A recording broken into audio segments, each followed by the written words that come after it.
क़यामत के दिन आपसे पूछा जाएगा कि आपने उस इजलास से वॉकआउट क्यों ना किया। आपने गूंगे बन के बैठे रहे और आपने सारी कौम का रोजा खराब किया।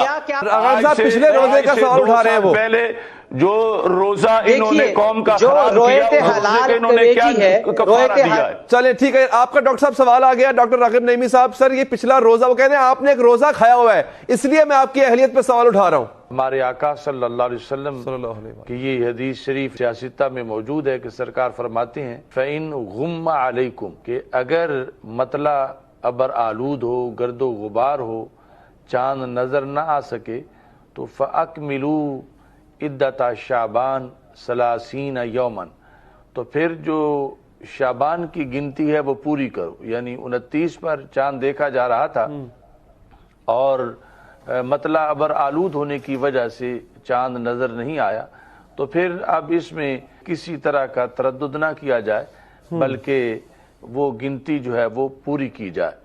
ये शहादत का जिक्र कर रहे हैं बहावलपुर से, तो हमने ऐन उसी वक्त बहावलपुर राब्ता किया था जब अभी चांद के देखने का वक्त था। उसके बाद भी वहाँ सबसे ऊंचा मीनार है मौलाना फैज अहमद ओवैसी साहब के मरकज का, वहाँ जो साहबजादा अय्याज ओवैसी साहब हैं उन्होंने हमें बताया कि हमने मीनार के ऊपर चढ़ के भी इस सारे इलाके में देखा है और यहाँ मतला अबर आलूद है, बारिश हो रही है और यहाँ किसी तरह यानी कोई इम्कान ही नहीं है चांद नजर आने का।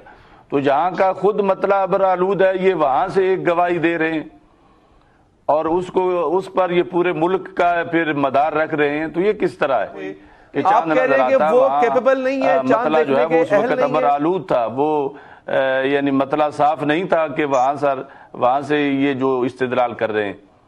और बाकी ये है कि ये लोग एक रोजा पहले खराब कर चुके हैं पीछे ईद के मामले में, अब इन पर कौम कैसे एतमाद करे।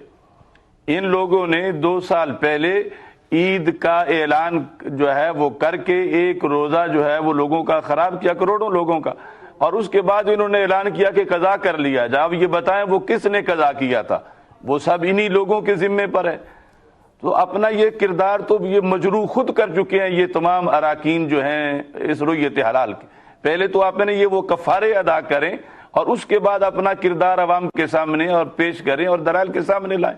ये लोग अपने हुजरों में बैठ के बातें करते रहते हैं, हमारे सामने आकर ये सारी कमेटी पेश हो हमारे रूबरू और हम इनको समझाएं कि रुयत हलाल का मसला क्या है। फस्अलू अहल ज़िक्र इन कुंतुम ला तालमून, अगर तुम नहीं जानते तो अहले इल्म से पूछ सकते हो। मैं ये देखता हूँ कि दीनी मामलात में ये बार बार गड़बड़ करते हैं, तो मैं यही कहूंगा कि पेश हूँ। डॉक्टर साहब बहुत बड़ा इल्जाम है, इनका क्या अदब करूं। अच्छा रागिब साहब अब आप जवाब नहीं, इल्जाम नहीं, मैं इल्जाम है तो ये बताएं कि इन्होंने पिछले रोजे का इन्होंने क्या किया था। अच्छा रागिब साहब पिछले रोजे का सवाल उठा रहे हैं वो पहले जो रोजा इन्होंने कौम का खराब किया, इन्होंने क्या कफारा दिया है। चलिए ठीक है, आपका डॉक्टर साहब सवाल आ गया। डॉक्टर रागिब नईमी साहब, सर ये पिछला रोजा, वो कहते हैं आपने एक रोजा खाया हुआ है, इसलिए मैं आपकी अहलियत पे सवाल उठा रहा हूं।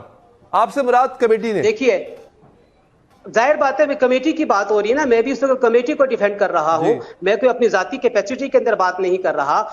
अगर ये बात सिर्फ मेरी जात के हवाले से हो रही है, क़यामत के दिन आपसे पूछा जाएगा कि आपने उस इजलास से वॉकआउट क्यों ना किया। आपने गूंगे बन के बैठे रहे और आपने सारी कौम का रोजा खराब किया। आपने सारी कौम का रोजा खराब किया अपना ओहदा बचाने के लिए, अपना ओहदा बचाने के लिए आपने चुप इख्तियार की।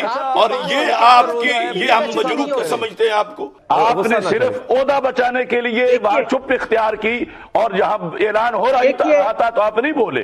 आपको बोलना चाहिए था, मैं वहां पे मौजूद ही नहीं था, मैं वहां पे मौजूद ही नहीं था। डॉक्टर अशरफ आसिफ जलाली साहब मौजूद नहीं था, इल्म में इजाफा कीजिए, मैं वहां पे मौजूद ही नहीं था। क्यों दिफा कर रहे हैं? मैं वहां पे मौजूद ही नहीं था, तो आप मौजूद नहीं थे, आप मेरे ऊपर ये बात भी मौजूद नहीं थे, आप ये बात क्यों रहे हैं? तो आप उनका दिफा क्यों कर रहे हैं? जिस कमेटी में आपकी हैसियत ही कोई नहीं, तो आप उनका क्यों दिफा कर रहे हैं? आप पीछे हट जाए। اچھا دیکھیے یہ دیکھیں ممبر ہوئے تھے حلال ہونے کی حیثیت سے جاتے ہیں اور ویسے آپ موجود ہوتے ہیں. پرابلم یہ ہے کہ کنفیوژن دور نہیں ہو سکا, ابھی بھی کنفیوژن باقی ہے. علامہ صاحب میں انتہائی مشکور ہوں سر, آپ نے وقت دیا. کنفیوژن اشرف باقی جلالی ہے, صاحب یہ نااہل رکن ہے, یہ نااہل رکن ہے فقہی طور پر. ان کو نور چلیں ٹھیک ہے, النساء نہیں آتی. اب رمضان چکے نور النساء ترجمے دیکھ کے پڑھاتے ہیں, یہ کیا بتائیں گے دین کے مسائل کو.